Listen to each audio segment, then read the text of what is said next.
Hola, ¿cómo están? Bueno, les voy a dar este tema que tiene que ver con vejez, que es lo último que nos quedaba pendiente. Cualquier duda o dificultad que tengan con el texto pueden escribirnos. Para los que cursaron en el primer cuatrimestre, céntrense más en la teoría de la actividad y de la desvinculación, que es justamente lo que vamos a poder asociar más a Salvareza. Pero bueno, cualquier duda que tengan lo pueden consultar, ¿sí? Bueno, vamos a avanzar un poquito para poder hablar de estas teorías. Bueno, como saben, vamos a volver a tomar a Ricardo Jacob, es un poco la continuidad del texto, es el mismo capítulo, la continuidad del texto de adultez que habíamos visto, y vamos a ver la identidad en la vejez. La identidad en la vejez va a plantear ciertas modificaciones, ¿sí? En primer lugar, en la lectura que el otro hace sobre el sujeto, en este sentido, lo que vamos a encontrar es que justamente eh, empieza a cambiar esa lectura sobre el otro en relación a un sujeto que está envejecido o que va a envejecer, empiezan a haber modificaciones. Después lo que encontramos es que obviamente va a haber modificaciones en los aspectos físicos, empezamos a tener tal vez algunas dificultades, algunos cambios físicos, algunos cambios cognitivos. No, esto no quiere decir que necesariamente la vejez va a implicar la enfermedad, ¿sí? Es un error y digamos, una connotación más bien de un modelo más médico, el de pensar que la vejez y la enfermedad son dos conceptos que están íntimamente relacionados. Es verdad que uno puede atravesar la vejez atravesando un proceso de enfermedad, pero no necesariamente la vejez y enfermedad son sinónimos, ¿sí? Uno puede estar, digamos, envejecer de una manera totalmente normal y eso va a implicar ciertas pérdidas, ciertos cambios, pero no necesariamente eso implica enfermedad. Bueno, otra de las modificaciones es en la representación del sí mismo y nosotros vamos a ver en la teoría del sí mismo qué significa esto. Y de cómo esa noción, esa representación, ese autoconcepto que nosotros tenemos de sí mismo es importante y repercute en los sujetos en el momento de la vejez. En la relación de la cantidad de tiempo vivido y por vivir, ¿no? Esto también hay teorías que plantean cómo esa relación, esa noción que nosotros tenemos del tiempo y de la finitud va a repercutir también a la hora de algunas cuestiones en la vejez. En la relación del sujeto frente a ideales sociales altamente valorados. ¿Esto qué quiere decir? Bueno, justamente hay ciertas expectativas sociales o ciertos ideales sociales y cómo yo me percibo frente a esos y cómo me percibo en cuanto a si voy a ser capaz o no de poder llegar a ellos, también configura un modo de, de ver la vejez y de entender la vejez, ¿no? Por eso también vamos a ver que hay una teoría que habla un poco de esto. Los factores que motivan la creciente deserción de los marcos sociales habituales, su inclusión en nuevos contextos. ¿Esto qué quiere decir? Obviamente que va a modificar y va a haber cambios, no sé, la jubilación, el cambio de, digamos, de esa rutina laboral, pérdidas familiares. Van a haber cambios que seguramente susciten cambios en los vínculos, cambios en los contextos sociales, a veces el ir a un geriátrico, el tener que volver a vivir con los hijos, o sea, hay cuestiones que a veces están relacionadas a este momento que tienen que ver con lo social, lo económico y lo familiar, ¿no? Obviamente. El cambio de lugar dentro de la cadena generacional, pasamos de cuidar a hijos y padres a ser cuidados y a constituir, digamos, un lugar en la generación en la cual no tenemos a alguien por encima de nosotros y empezamos a quizás a vivir también nuevas inclusiones familiares, a ser quienes estamos por encima de toda la cadena generacional de nuestra familia. Entonces estos cambios son importantes también. Y obviamente la modificación de las redes sociales, los entornos, los contactos sociales, las personas con las que nos vinculamos. Algunas teorías plantean que hay disminución de las redes sociales, otras plantean que hay cambios en realidad, pero no disminución. Entonces esto es interesante a la hora de tener en cuenta estas modificaciones en el envejecer. De acá tenemos un montón para hablar y ustedes seguramente pueden ir en relación a las diferentes teorías viendo cómo afecta estos cambios, estas modificaciones y cómo cada teoría por ahí quizás fue haciendo más hincapié en uno o en otro. Vamos un poquito a las teorías, voy a empezar de atrás para adelante. La idea es quedar por último con el de la desvinculación y la actividad para relacionarlo con Salvarezza. La teoría del sí mismo. Bueno, esta teoría va justamente a hacer hincapié en esto, lo que significa el sí mismo y los posibles sí mismos que se configuran en relación también a todo lo que es la adultez y la vejez en particular. Está muy asociado este concepto de sí mismo con el concepto de o sea, con el autoconcepto que tenemos cada sujeto respecto a también a nuestra experiencia.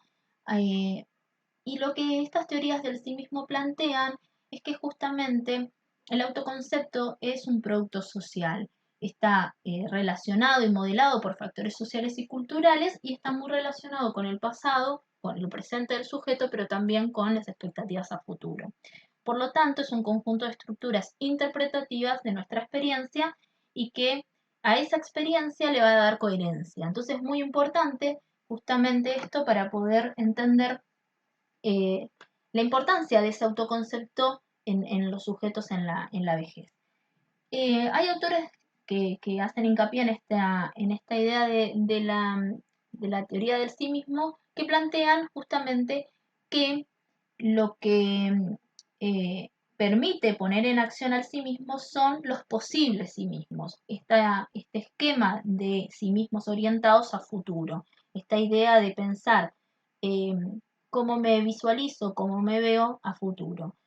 En general, los sujetos tienen una idea de sí mismo y de cómo se perfilan y se ven y se esperan, digamos, ser a futuro, eh, relacionados no solo a lo que esperan ser, sino también a lo que temen y no quieren llegar a atravesar. Entonces, lo que observan los investigadores en esta etapa es que a medida que va creciendo el sujeto, a medida que va desarrollando, digamos, en la adultez su camino hacia la vejez, va disminuyendo la cantidad de posibles sí mismos, va disminuyendo la cantidad de posibles sí mismos en relación a lo que anhelan, quieren y desean tener en cuestiones a veces hasta materiales, y empiezan a estar más centrados en aquello que eh, desean evitar, ¿no? A evitar aquello que temen. Entonces, en este sentido, eh, justamente este, van a hacer hincapié en que justamente hay una disminución de los posibles sí mismos en la vejez. ¿Qué importancia tienen estos posibles sí mismos? Bueno, en realidad tiene importancia en función de si se ajusta o no se ajusta el sí mismo actual a esos posibles sí mismos o a esa idea que tenemos en cuanto a pensarnos a futuro. La realidad es que en la vejez hay discrepancias a veces en los posibles sí mismos y lo que realmente el sujeto puede llevar adelante en función de los cambios que está vivenciando, eh, tanto físicos como cognitivos.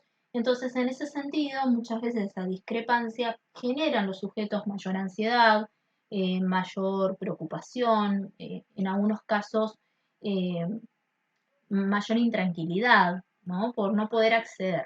Ahora bien, hay algo importante en estas teorías, es que hacen hincapié en la diferencia entre lo que es el sí mismo ideal y el esperado, digamos. El ideal está más asociado a lo social, justamente a las expectativas sociales, a la idea, y el esperado es más bien más interno, más personal, y que muchas veces la discrepancia entre el yo actual y el esperado es que justamente genera más bien abatimiento, decepción, insatisfacción, tristeza, eh, no tanta ansiedad, ¿no? Entonces el sí mismo ideal es esta cuestión más bien que está asociada a lo social y lo que va a generar es más ansiedad, más intranquilidad, porque predomina este miedo a ser castigado por no haber cumplido lo que socialmente se esperaba de él.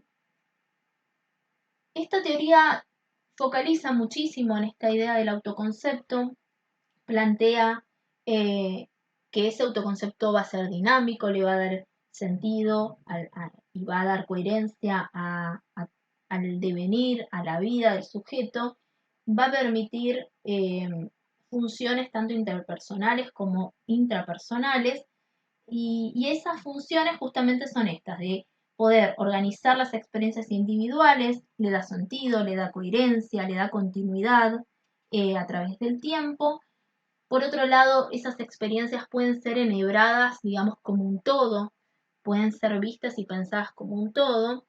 Eh, Justamente estas experiencias que van a estar asociadas a autoesquemas, ¿no? Cuando hablamos de autoesquema, es el conocimiento que obtenemos y que están centralizados en función al autoconcepto, ¿sí? Es ese conocimiento que hemos tenido a partir de elaborar un autoconcepto, elaborar una idea de sí mismo y de poder concretarlo en la práctica. Esas experiencias asociadas a esos autoesquemas van a ser mejor recordadas, van a ser mejor procesadas, eh, digamos, una manera va a poder tener el sujeto mayor control y noción de su propia experiencia. Y el autoconocimiento, obviamente, que está relacionado a ese autoconcepto, es fundamental para poder regular los afectos, para poder controlar, los estados emocionales, para poder defenderse ante la ansiedad, ante las amenazas, para poder tener mejor autoestima. Y me parece interesante esto porque justamente en una etapa en la cual quizás hay muchas cuestiones que hacen que se vean diferentes a otras etapas, fortalecer eh, los aspectos del autoconcepto para que el sujeto se pueda sentir mucho más satisfecho consigo mismo, me parece fundamental para poder atravesar esta etapa. Luego tenemos la teoría de la selectividad socioemocional. Esta teoría se centra sobre la noción de la finitud, la noción de cómo procesa el tiempo. Esto que decíamos al principio de la modificación del tiempo en relación a que hay mayor tiempo vivido del que nos resta por vivir. Lo que dice esta teoría en líneas generales, y voy a ser muy escueta, es que hay un cambio en las metas en función de nuestra noción del tiempo. Si tenemos una noción de tiempo como algo más abierto, como algo más distante, quizás tengamos metas mucho más a largo plazo. Metas relacionadas con futuro, con la información, con tener más información, con cambio de trabajo, con tener más cosas, con conocer más lugares, viajar, no sé, digamos, cuestiones que tienen más que ver con proyectos a largo plazo, con mayor tiempo de preparación, con aumentar el conocimiento, pero dice esta misma teoría que si el tiempo es más bien una noción de tiempo más acotado, lo que va a haber van a ser digamos, una mayor cantidad de metas emocionales. Entonces lo que encontramos es que el sujeto empieza a mantener y a necesitar mayor cercanía emocional hacia las personas que les son significativas. Y esto también implica mayor selectividad en las interacciones sociales. Ya no hay quizás tanta amplitud en la interacción social y empieza a haber mucha más vinculación con seres significativos e importantes que considera cada sujeto. Obviamente que esto hace que el sujeto tal vez disminuya ese contacto social que tiene en otro momento de su desarrollo. Lo que plantean los estudios en relación a la selectividad emocional es que eh, si bien va a haber una reducción de estas, digamos, de estos vínculos, eh, lo que sí existe en los sujetos es mayor conocimiento de sus propias emociones, mayor regulación de sus emociones, pueden, eh, digamos, reaccionar de una manera más diferenciada a ciertos aspectos de su vida, pero sí con menos intensidad. Tal vez tienen más claro y reaccionan mejor en cuanto a lo emocional, pero no quizás tan forma tan intensa como en otras épocas. o en otros momentos de su desarrollo. La teoría del control personal va a estar centrada en un poco cómo se siente el sujeto en relación a sus propias capacidades ante las exigencias del entorno. Entonces, está muy asociado a la acción y al control sobre objetivos, y en esta teoría lo que dicen es que, bueno, obviamente que a lo largo de nuestra vida nosotros estamos en constante conflicto, constante crisis entre la exigencia del mundo exterior, las exigencias externas ante diferentes situaciones y nuestra capacidad potencial para poder afrontar esa situación o digamos, esa experiencia y ejercer el control sobre la misma.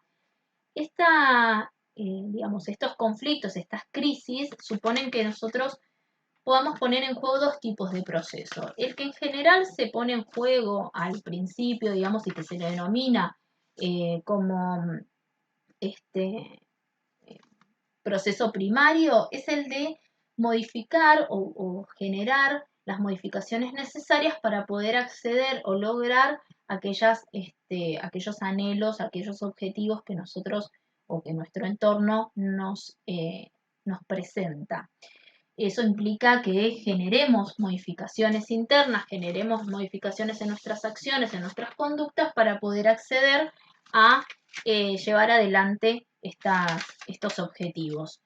Eso obviamente, la modificación de nuestras propias acciones nos permite tener el control sobre digamos, nuestras propias capacidades, nuestras propias conductas y poder a partir de ello llevar adelante el control sobre esas experiencias o esos objetivos que el mundo exterior nos presenta. Ahora, cuando eso no se logra, lo que se deviene es un proceso más bien secundario, que es que se modelan de alguna manera las metas para poder lograr que se pueda acceder a la misma con las capacidades que uno posee. ¿Qué pasa en la vejez? En la vejez justamente hay una pérdida de control en cuanto a lo físico, lo cognitivo y lo social. Podríamos decir que hay una pérdida de control en función de lo que hasta el momento se venía logrando y por ende empieza a ser necesario ajustar objetivos y ajustar metas en función de sus capacidades. Esto es muy importante en la vejez eh, porque lo que plantea es justamente, y si lo asociamos a lo que decíamos antes, esto del control, de la teoría del sí mismo, es de empezar a poder generar un control, pero como no podemos controlar el propio cuerpo, lo cognitivo, porque tal vez aun cuando hagamos modificaciones vamos a encontrar ciertas limitaciones, empezamos a tener que hacer modificaciones en la meta. Esta teoría del control personal toma como referencia algunos conceptos de asimilación y acomodación piagetianos, entendiendo que la asimilación sería esa persecución tenaz de objetivos, ¿no? Es ir hacia la realidad tratando de asimilar el objetivo y de transformarlo con las herramientas que tengo, pero modificando mis herramientas para poder lograr conseguir el objetivo tal cual como está. Ahora bien, en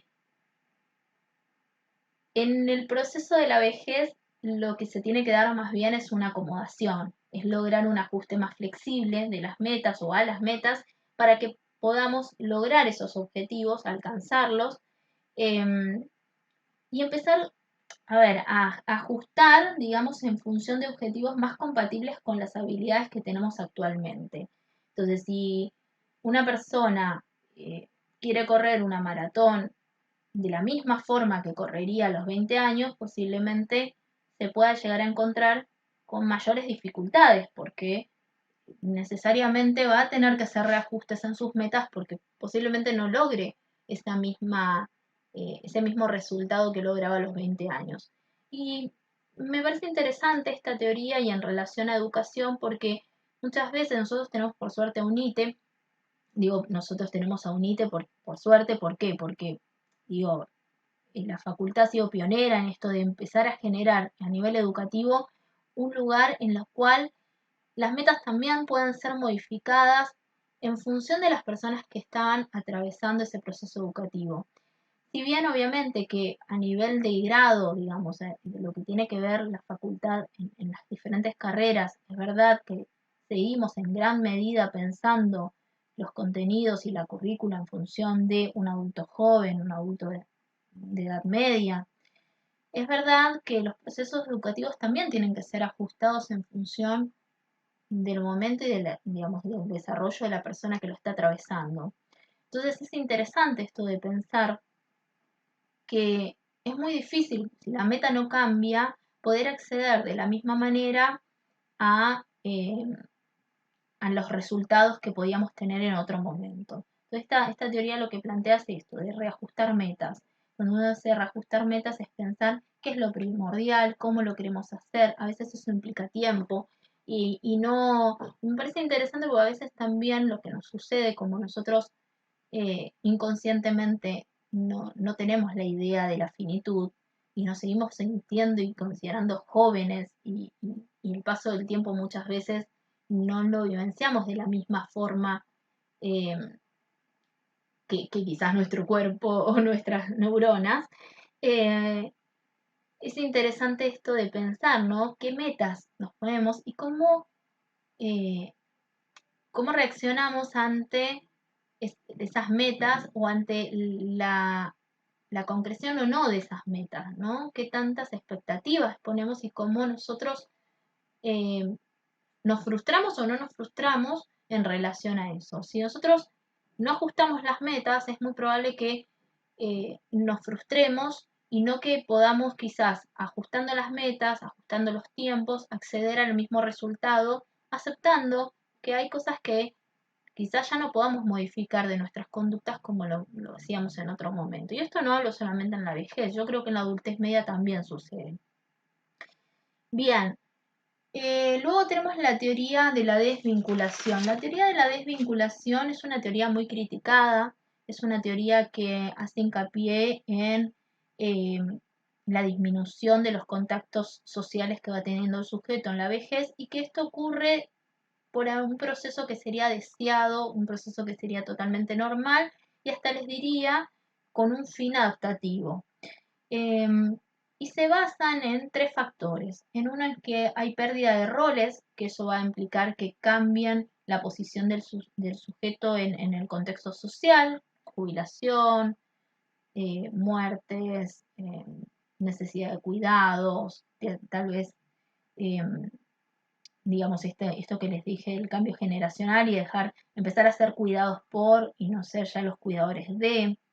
Luego plantea otro factor que es con el aumento, digamos, de la conciencia de la finitud, del futuro, empezar a entender que este futuro es limitado y que hay una muerte que es inevitable. Lo que plantea la teoría es que la persona en la vejez lo que va a hacer es centrarse más en sí mismo y evitar cualquier contacto con otros. Y desde lo biológico, plantea que dada la pérdida de ciertas capacidades sensomotrices, lo que va a llevar es esto, que el sujeto deje de hacer ciertas actividades porque justamente ya no logra, eh, digamos, realizarlas de la misma manera. Es una teoría bastante controvertida, es una teoría basada también en ciertas ideas y prejuicios.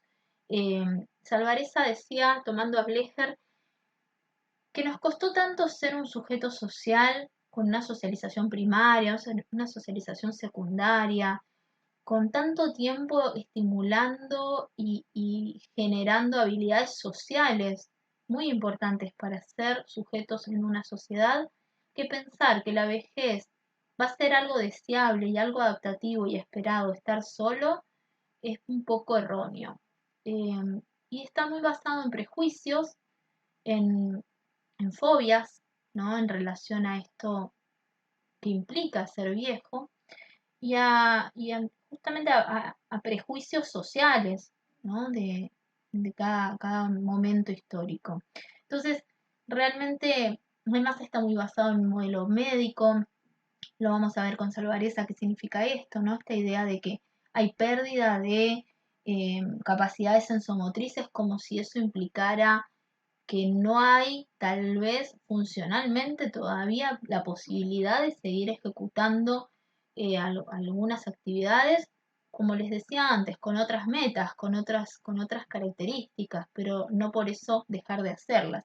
Entonces, la verdad que es una teoría bastante controvertida, pero que sigue siendo quizás la base para la mirada de la vejez en muchos lados. Bueno, y por último, la teoría de la actividad. La teoría de la actividad lo que hace es que, bueno, obviamente que propugna el concepto de que los sujetos deben realizar actividades y ocupaciones como parte de ese desarrollo de la vida, eh, y que justamente tener proyectos, tener actividades, compartir con otros, hace que eh, genere una expectativa de vida mucho mayor. Hay dos hipótesis que basan digamos, que se basan eh, la teoría de la actividad para poder dar cuenta de lo que quiere decir, y es que las personas que son viejas pero que son activas van a encontrarse mucho más satisfechas y con mejor adaptación que otras personas. Y por otro lado, que las personas viejas pueden, digamos, sustituir esa pérdida de roles que sufrieron, como por ejemplo la pérdida de roles en lo laboral, por otros nuevos roles para poder mantener un lugar en la sociedad. Y basado en eso, plantean tres tipos de actividad que podemos encontrar en las personas en la vejez. Una actividad más informal, que está asociada a una actividad con amigos, con vecinos, que pueden ser, no sé, juntarse a hacer alguna actividad cualquiera, ¿no? Digo, juntarse a eh, en algún lugar no sé, en la plaza a charlar, eh, realizar alguna actividad en conjunto, como, no sé, juntarse a jugar el truco o cualquier actividad que se haga más bien con amigos o con vecinos, no sé, ayudar entre todos a juntar alimentos para ayudar a alguna comunidad o a una persona. Estas que se hacen, digamos, que tienen que ver con algo informal, pero que se hacen en conjunto y en grupo. Una actividad más bien formal, que es la de grupos de voluntarios o socio-recreativos, que pueden ser clubes de jubilados, pertenecer a una ONG, eh, digamos, o estar dentro de lo que es un activismo social importante. Entonces esto estaría siendo algo más formal, ¿no? Ser parte de un conjunto de personas eh, con un objetivo preciso. Y la solitaria, que es realizar, qué sé yo, hobbies, cuidados de personas, ayudar en casa, ayudar a los hijos, a cuidar a los nietos, pero que se hacen de forma independiente. ¿Cuál de estas tres es la más fortalecedora y que da mayor satisfacción? Las informales, las que se hacen con amigos, con vecinos y que le permiten de alguna manera que se hacen grupalmente y logran de alguna manera una mejor integración del sujeto en lo que tiene que ver con lo que se denomina como la subcultura de la vejez. ¿Por qué se dice la subcultura de la vejez? Porque se entiende que los sujetos eh, tienden a tener mayor interacción con los miembros de que tienen la misma edad, con los que comparten, digamos, una misma edad, una misma generación, eh, que por otro lado tienen mayor afinidad entre sí las personas de más de 65 que con menos de 65 años, y por último que eh, tienden, digamos, en general, los factores del contexto, eh, digamos, tienden a hacer que se lleven mejor las personas de cierta, digamos, de la misma edad, mayores de 65 años o mayores de 70, entre sí que con otros grupos. Porque bueno, también tiene que ver con los cambios y con los cambios en función a estas modificaciones que hace la vejez. Y sentirse más identificado con el otro con el cual comparto ciertas vivencias o me puedo sentir que comparto ciertas vivencias. Bien, en este sentido, vamos a ir un poquito a ver, me voy para atrás, qué dice Salvareza. Salvareza es una entrevista la que ustedes tienen, la pueden relacionar muy bien con estas dos últimas teorías que hablé, que en realidad son como las dos primeras que describe Jacob, que es la de la actividad y la de desvinculación. Va a plantear en la entrevista, pero en general, que esta diferencia entre una teoría del desapego versus una teoría del apego. La teoría del apego es justamente aquella que plantea que los sujetos tendemos a vincularnos y digamos, a tener ese apego hacia el otro buscando la sobrevivencia, buscando poder sostener la supervivencia a lo largo de la vida siendo seres sociales. En contrapartida, la teoría del desapego es una teoría que está basada en esta idea de que los sujetos en la vejez tienden a desvincularse, tienden a querer estar solos y a alejarse de una manera adaptativa de toda la sociedad. Esta teoría de la desvinculación sería como la teoría del desapego. Lo que plantea es que esta teoría del desapego está básicamente basada en el prejuicio. Y uno de los prejuicios más grandes es el viejismo. Es la idea, a ver, el viejismo sería no una fobia, no es una gerontofobia, no es la sensación de tener miedo a la vejez, sino más bien una, una suerte de discriminación a todo lo que esté relacionado con la vejez. Basado digamos, en prejuicios como, por ejemplo, el viejo tiene ciertos olores determinados, siempre muy negativos. La persona vieja es una persona, no sé, malhumorada o eh, ser viejo está mal, es algo negativo. Toda esta idea que más bien es un prejuicio creado desde muy pequeños, que lo hemos mamado, no por nuestra familia solamente, sino por los valores sociales que nuestro contexto tiene. Y la mirada que tiene sobre el viejo cada sociedad.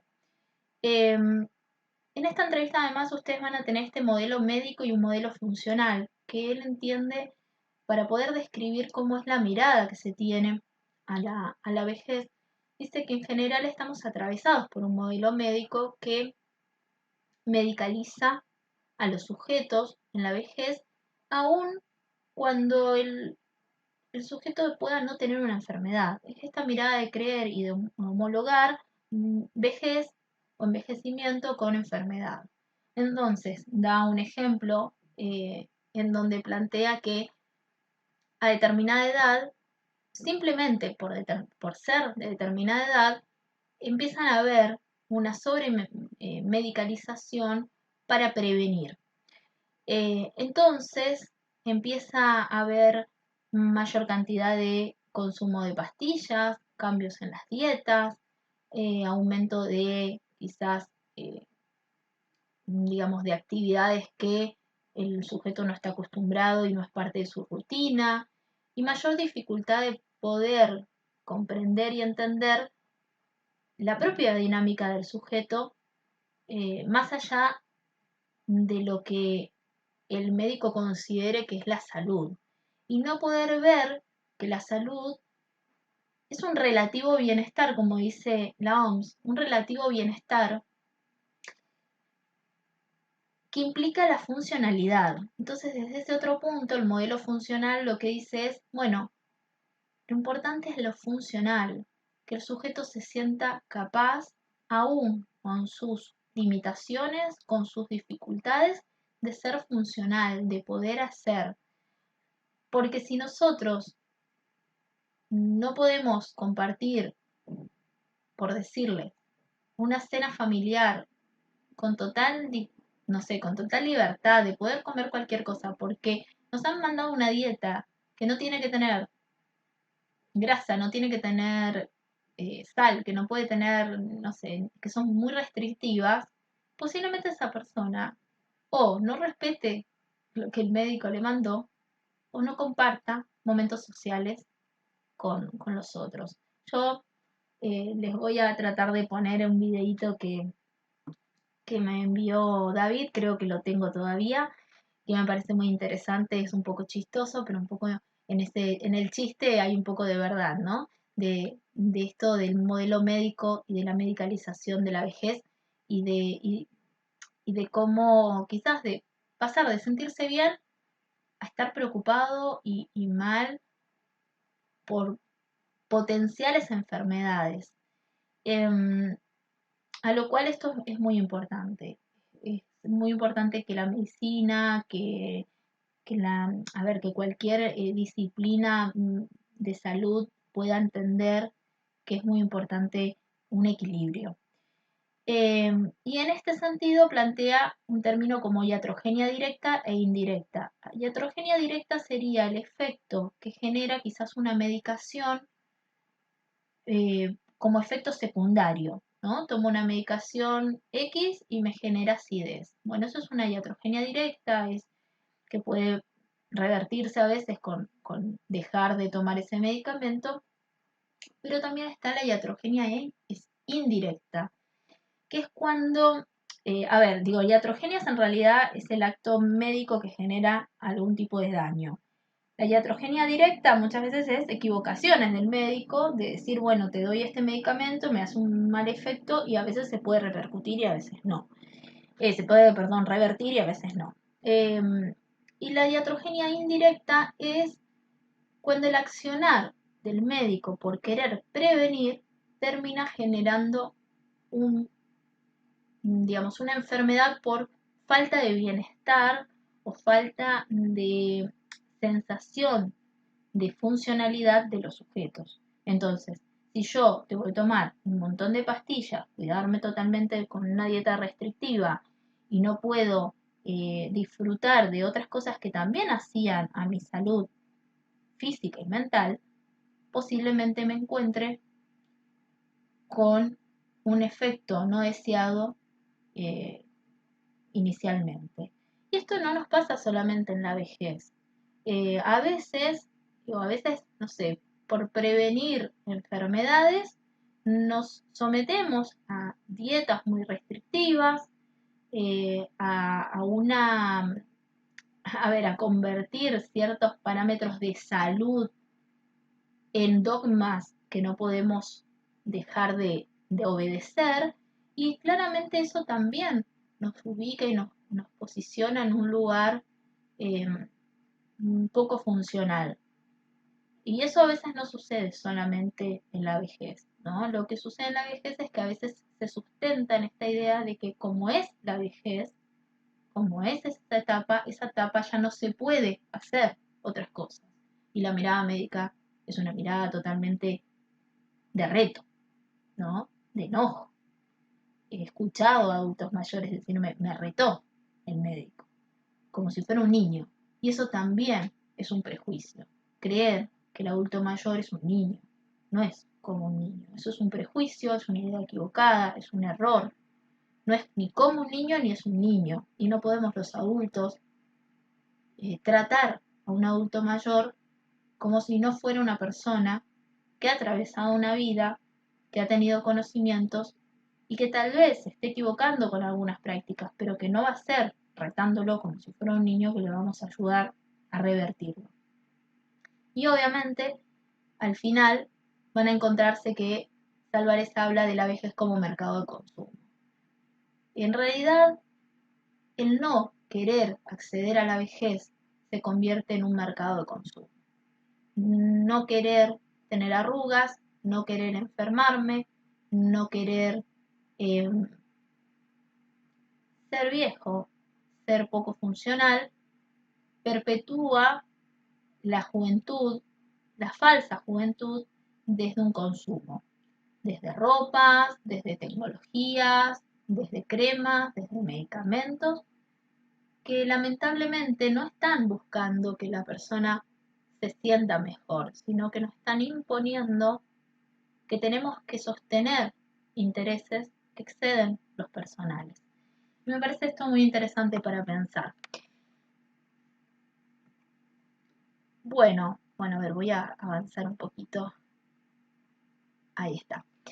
Si no me tapaba todo. Bueno, chicos, me quedó un poquito largo el video, pero bueno, espero que igual les sirva. Cualquier duda que tengan sobre este tema, sobre cualquier otro tema que hayamos visto, los exámenes están muy cerca, pero vuelvo a decirles lo que ya dije en muchas clases, que traten de prepararse para los exámenes con todo el tiempo y la responsabilidad que merecen. Eh, Son muchos contenidos y tal vez en la cursada no estuvimos viendo todo con tanta profundidad para poder hacer un examen en el cual no tengan o no cuenten con el material ahí para consultar. Entonces tengan en cuenta eso, que para el final van a tener que hacer ese proceso de profundización de los temas que quizás no necesitaron hacer para los parciales. Así que bueno, les dejo este videito para que lo complementen. Traten de focalizarse los de la cursada del 2021, principalmente si van a rendir en julio y agosto o en los intermedios o en diciembre, focalizarse solamente en la teoría de la actividad y la desvinculación y relacionarla con Salvarezza. Pero ya después, febrero, el año que viene, si alguien se va a presentar a rendir, principalmente los de la cursada 2021. Los de otra cursada no, porque han tenido el material rápidamente. Si ustedes se van a presentar ya el año que viene, sí lo que les digo es que van a tener que saber todo, porque bueno, ya no podemos, ya han tenido tiempo para preparar, ¿no? Esto es porque bueno, les quedó poquito el tiempo y no han tenido la clase inmediatamente. Pero bueno, es una pequeña salvedad que les hago, pero les pido por favor que sí traten de, de prepararse de la mejor manera posible para que sea un examen satisfactorio. Bueno, les dejo un beso enorme. Voy a tomarme un minutito más para decirles algo en relación al final de la cursada que nos quedó pendiente. Les agradezco muchísimo la paciencia, la participación de todos, los que estuvieron ya sea en las clases por Zoom o los que estuvieron viendo los videos. Les agradezco la paciencia en estas últimas semanas porque fueron semanas que estuve muy complicada, primero de salud, después con cosas pendientes del trabajo y la verdad que se fue atrasando todo y fue siendo muy difícil poder llevar adelante con tiempos, eh, digamos, con los tiempos esperados, con los tiempos planificados, la entrega de la clase, la posibilidad de llevar adelante, digamos, las correcciones, suba de notas. Todo fue un mes muy, muy difícil en lo personal. Entonces les agradezco mucho que hayan tenido esa paciencia. Espero que nosotros les hayamos podido brindar una buena clase. Si quieren, dejen los comentarios de cómo les pareció, así podemos tener como ese ida y vuelta. Seguramente igual vamos a tener en el momento del examen algún momento para poder expresar lo que ustedes sintieron de la clase o de las clases. Y bueno, y obviamente estamos abiertos a cualquier sugerencia, nos pueden dejar en Classroom, mandarnos un mensaje por correo, cualquier sugerencia que ustedes deseen hacernos para mejorar. Así que bueno, les agradezco mucho, les mandamos un beso grande, en representación de David también se los envío digamos, un beso grande de parte de él. Sé que él comparte las palabras que les estoy diciendo, así que bueno, les mando la mejor de los éxitos para los exámenes. Que estén muy bien.